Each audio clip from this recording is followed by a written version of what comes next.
What's up mga kababayan? News that matters here. Bigyong highlight natin itong ngayong kakapasok na balita mga kababayan na itong si BBM nasa hawla na ng Amerika ayon sa geopolitical analyst. Naku naman po. Kaya naman pala ayaw matawag na tuta ng China gusto tuta ng Amerika. Grabe naman yan sir. Ngayong araw lang mga kababayan, Martes no, July 31, 2024 dumating sa bansa itong dalawang matataas na opisyales ng Amerika para sa ministerial dialogue, no? Ito ay sina US Secretary State Antony Blinken at Defense Secretary na si Lloyd Austin. Makikipagyerahan na ba tayo?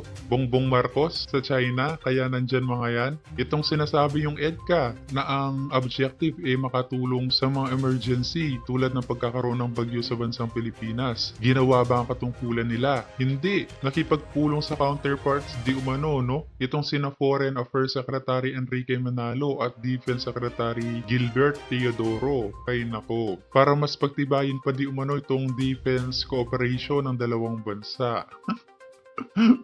Nakakatawa naman kayo. Ayaw nyo pala matawag na tuta ng China. Kamukha sa Duterte pero gusto nyo pala matawag tuta ng Amerika. Di umano, nako naman po. Ito ang unang pagkakataon mga kababayan na ang Pilipinas ang nag-host na sa nasabing pagpupulong. Na tingin dito ng isang geopolitical analyst na si Professor Ana Malindugoy na ang mga ganitong hakbang di umano ng Amerika ay paninigurado lamang na hindi magbabago ang mga Marcos di umano sa maka-Amerikano nitong Polisya. Ay nako, kaya inaaway tayo ng mga taga-China dahil sa mga pinanggagawa nyo. Tapos magtataka yung mga trolls at saka bayaran dyan na nasasabihin nila, gera na, ganyan. Kala mo naman talaga superhero tong mga kanu nila. Bakit? Kapag ba nagkagera, kaya yung sumalo ng bala, parang mga walang utak Ani nga ni Professor Malindog, na these are high-ranking and high-level officials of the United States.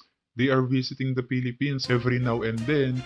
Why is that? Kasi gusto talaga secure ng United States na you will not change your foreign policy, that you will be on our side no matter what. Ay nako. Tuta nga ng Amerika, hindi tuta ng China. Ayon pa kay Malindugoy mga kababayan, na sa sitwasyon di umano, itong si Pangulong Bongbong Marcos Jr.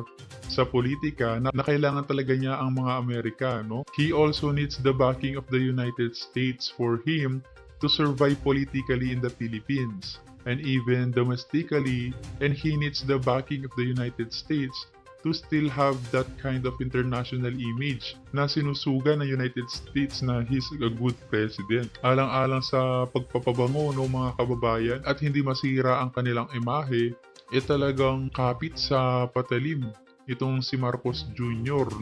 Hugot din ng geopolitical analyst na kaya daw ginagawa ni Bongbong Marcos Jr. itong pagiging alliance ng Amerika para mawala itong $353 million contempt order sa kanilang pamilya. Malaking problema di umano na hinaharap ngayon ng mga Marcos itong aligasyon ng malawakang korupsyon sa kanyang administrasyon, At ang umano'y paggamit ng illegal na droga o yung pulboronic video nga na hanggang ngayon ay hindi pa rin direktang sinasagot ni Marcos. So alam talaga ng mga kung paano pa ang ating presidente na si Bongbong Marcos, na tila'y hawak siya sa leeg mga kababayan. Kung kaya ganyan na lang makipag-friend tong si BBM.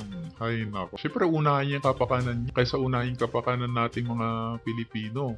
At least kung may kagera man, agad-agad lilipad lang sila pa ibang bansa. Tayo yung nagurgur na. Grabe naman po kayo, President BBM. Kaya sabi nga nitong si geopolitical analyst na si Professor Malindugoy na wag tayo mag-expect na babaliko o magiging independent tayo dahil hindi mangyayari di umano yun sa administrasyong Marcos. Dahil hawak nga sa leeg itong ating presidente ng mga kano. At dumadami pa nga itong mga EDCA sites sa bansa mga kababayan na hudyat lamang na ginagamit ng Amerika ang bansang Pilipinas para maging war ground o isang island chain strategy nila kapag may nangyaring labanan o giyera between China at Amerika.